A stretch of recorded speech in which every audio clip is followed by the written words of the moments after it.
Well, good morning. Good to have each one of you. And I hope you are doing well. Here we are to Wednesday. Looking forward to our service tonight. Hope you're able to be a part of that. And should be a good time. We'll be in Psalm 104. Bless the Lord, O my soul, again. And then he says, O Lord, thou art very great. It's a good study and looking forward to it tonight. Hope you're able to be a part of that. And good time to be able to share our burdens with one another, pray, and just trust the Lord will be honored and glorified, and looking forward to it. I want to get into our study here this morning in Proverbs chapter number 4, and we're going to look at the path of the wise. What does this look like? And we've talked quite a bit in Proverbs chapter number 4 on the importance of being sure that we are on a proper path and being sure that the direction that we are going in our life is going to be one that truly brings honor and glory to the Lord.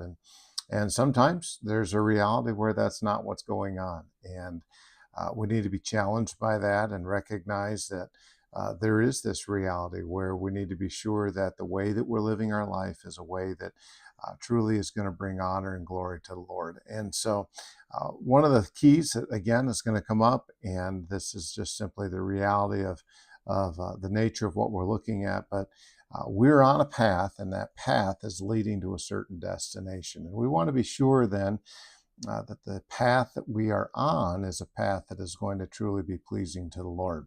He begins in verse number 24. He says, put away from thee a froward mouth and perverse lips put far from thee. This froward mouth has the idea of a mouth that is characterized by deceit or falsehood. Perverse lips, crooked lips, again, deceitful is going to be the implication of it. I think that what we need to understand is that my mouth is very reflective of my heart, and sometimes what comes out of my mouth should not have ever been in my heart, much less come out of my mouth. And so I need to take a good look at my speech and say, okay, what does my speech say about the path that I am on? Does my speech show that I am drawing closer to the Lord? Does my speech show that I am living a life that is honoring to Him, that my thought life is properly directed, that my mind is centered on Him? Or does my speech reveal something else? Maybe my speech reveals bitterness. Maybe my speech reveals corruption. Maybe my speech reveals deception. All of those things are indicative of a heart that is not where it needs to be. These things, this forward mouth and these perverse lips are to be put away. They're to be removed from us. Now, I have the responsibility to be sure that I am living a life that is glorifying to the Lord, that I am growing in my walk with Him, and in doing so, that I am truly going to live this kind of a life that is honoring to Him, and that's what's going to be reflected in my mouth. Now, it's not just enough to have speech that is truthful. Speech also needs to be loving. Now, that does not mean that there are not times for a firm rebuke. I believe there are times where it's very fitting for an individual to have a firm rebuke, and that can still be done lovingly, but that rebuke is still necessary. And so we're not just advocating that we somehow abandon all sense of truth and morality or anything like that, but we still need to be proper in our speech. We move on into verse number 25, and he says, let thine eyes look right on, and let thine eyelids look straight before thee. Essentially, two phrases that are saying the same thing. Look straight ahead. So in other words, don't get sidetracked, and this is going to come up here in just a little bit, to the right hand or to the left, but look straight ahead.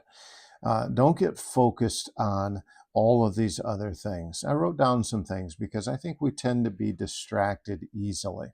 By looking straight ahead, I am not distracted by objects, paths, or people beside me or even behind me. So think about some of the things that by looking straight ahead, I am going to avoid.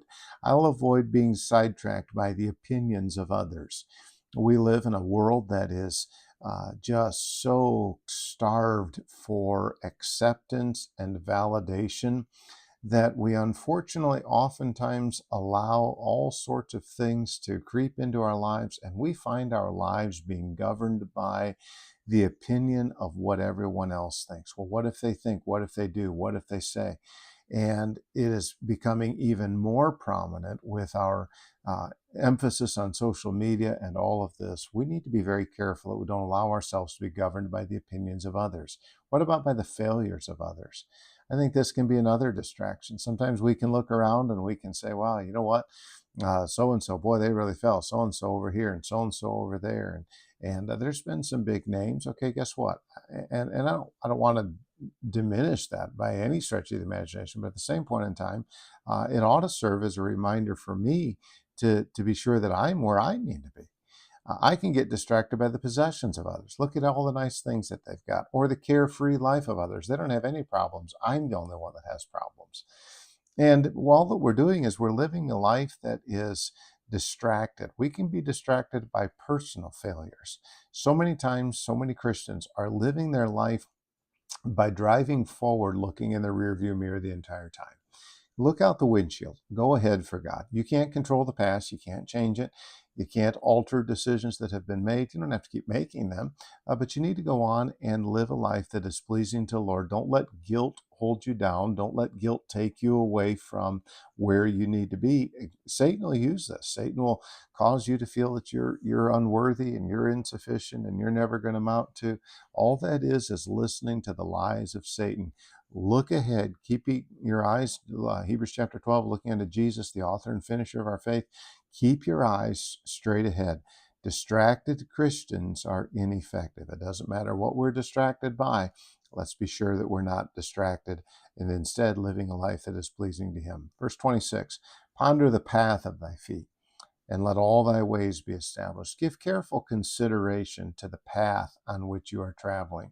We've seen this word path a couple of times already in chapters 2 and 3, and it's that path that's descriptive of a wagon path or a firm path.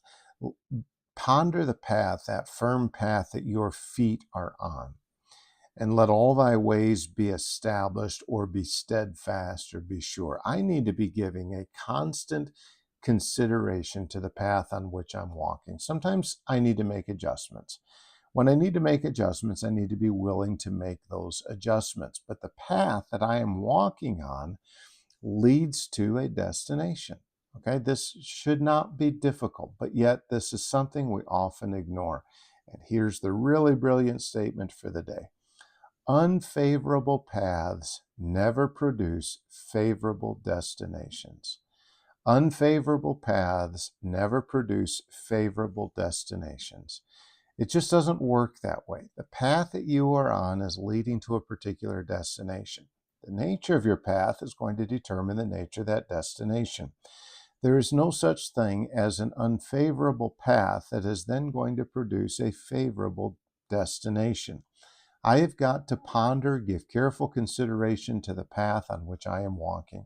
And if I am unwilling to, if I don't want the destination or I'm unwilling to accept the destination, then I need to give careful consideration to why in the world am I on this path? All right, get off it and get on the right path.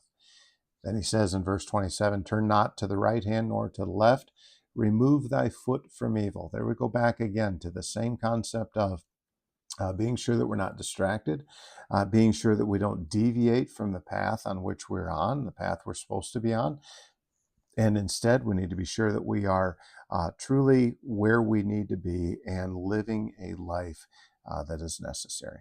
These are the kinds of reminders that all of us need.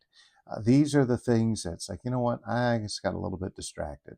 Maybe someday set your phone down, stay off social media, unless I'm doing my lives.